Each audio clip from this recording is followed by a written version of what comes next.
Hi hello guys, welcome back to my YouTube channel. ఈరోజు మనం అయితే బాసర్లో ఉన్న సరస్వతీదేవి టెంపుల్కి అయితే వెళ్తున్నాం.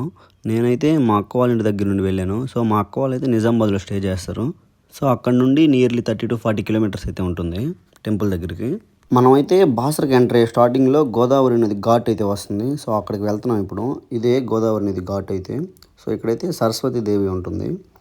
నా చిన్నప్పుడు చాలా విన్నాను, సరస్వతీదేవి ముక్కు పుడక కదా, అక్కడ వరకు వాటర్ కానీ వస్తే మన ప్రపంచం అంతమైపోద్ది అని విన్నాను. నిజమో కాదో మనకైతే తెలీదు. చాలామంది చెప్తూ ఉంటారు.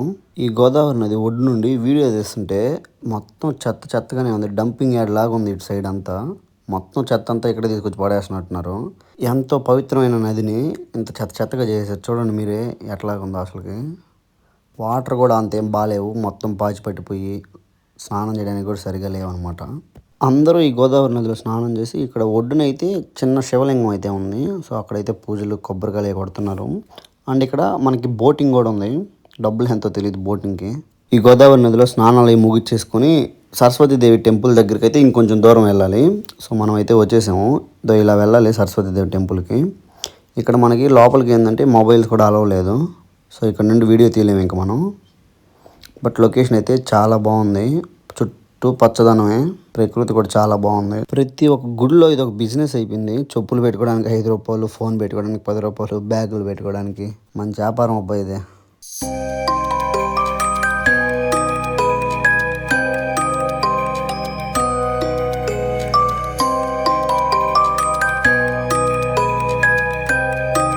సరస్వతీదేవి అమ్మవారిని దర్శించుకున్న తర్వాత అలా వెనక నుండి కొండపైకి వెళ్తే అక్కడ వ్యాస మహర్షి గృహ అయితే ఉంటుంది. సో ఇప్పుడైతే మనం అక్కడికి వెళ్తున్నాం అనమాట. ఇలా స్టెప్స్ ఉంటాయి. ఇలా స్టెప్స్ ఎక్కేసి కొంచెం దూరం వెళ్ళగానే వ్యాస మహర్షి గుడి అయితే వచ్చేస్తుంది. ఇదే వ్యాస మహర్షి గుడి. లోపలికి వెళ్ళాలంటే 5 రూపాయలు ఎంట్రీ ఫీజు. అమ్మ బడవ చూడండి, ప్రతి దానికి డబ్బులే. నాకు ఒక విషయం అర్థం కాదు, ఈ గృహలోకి ఎంత లావుగా ఉన్నా ఈజీగా వెళ్ళిపోవచ్చు అంటారు. అది ఎలా పాసిబుల్? దేవుని మహాత్మ్యం ఏమైనా ఉంటుందా? తెలియదు నాకు. సో ప్లీజ్ కామెంట్ చేయండి మీకు ఏమైనా తెలిస్తే. అండ్ ఇదే లోపల వ్యాస మహర్షుడు. సో చాలా విశాలంగా ఉంది లోపలైతే. కొండ కింద ఇక్కడ ఎక్కువసేపు ఉంటే ఊపిరి రావట్లేదు మనకైతే.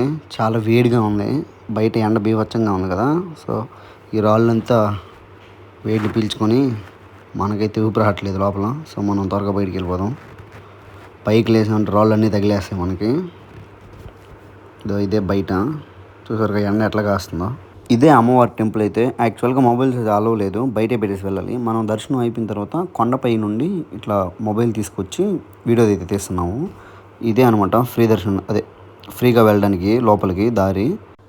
ఇక్కడైతే ఇదిగో కోనేరు. ఇది చాలా నీట్గా ఉంది కదా, సరిగ్గా మెయింటెనెన్స్ లేక అంత నీట్గా ఉందన్నమాట. అండ్ ఇదైతే పార్కు. మనకి లోపలికి ఎలా వెళ్ళాలో తెలియక పైనుంచి అయితే వీడియో తీసాము. ఇది గోశాల. లోపల కృష్ణుడు, గోవులు చాలా ఉన్నాయన్నమాట. మనం గడ్డి పెడితే మనకి ఎంతో పుణ్యం. మనమే తినకూడదు ఎప్పుడు. చెత్తగా తింటాం కదా మనం బయట గడ్డి.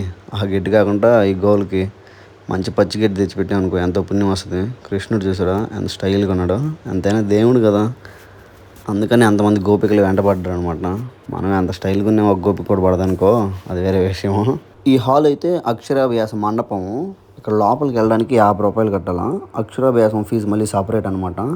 ఒక మనిషికి 50 రూపాయలు ఇచ్చి లోపలికి అయితే ఎంట్రీ అవ్వచ్చు మనము. అండ్ అలాగే ఒక పాపకు కానీ బాబుకి కానీ అక్షరాభ్యాసం చేయించాలంటే 150 రూపాయలు కట్టాలి మనిషికి. వాళ్ళ తల్లి తండ్రి, పాప లేదా బాబు వాళ్ళు మాత్రం ఎంట్రీ 150 రూపాయలకి.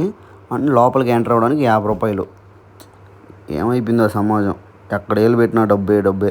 మన దేశం నాశనం అయిపోతుంది. అంటే ఎందుకు నాశనం అయిపోదు? చదువుని ఫస్ట్ గుళ్ళోనే కొంటా ఉన్నాం మనం. అక్షరాభ్యాసం చేయడానికి కూడా 150 రూపాయలు కట్టి చదువుకుంటున్నాం అనమాట. ఇక్కడైతే అన్నదానం కూడా పెడతారంట. మనం వెళ్ళిన రోజు ఎక్కడా పెట్టలేదు. మన బ్యాడ్ లక్, మనకు అదృష్టం లేదనమాట గుళ్ళో ప్రసాదం తినడానికి. సో ఇంకెందుకని మనం గుళ్ళో ప్రసాదంగా వేస్తారు కదా లడ్లు, అవి కొనుక్కొని తిందామని ఇక్కడే లడ్లు ఇచ్చేది. అక్కడ వెళ్ళి తీసేసుకొని తినేద్దాం.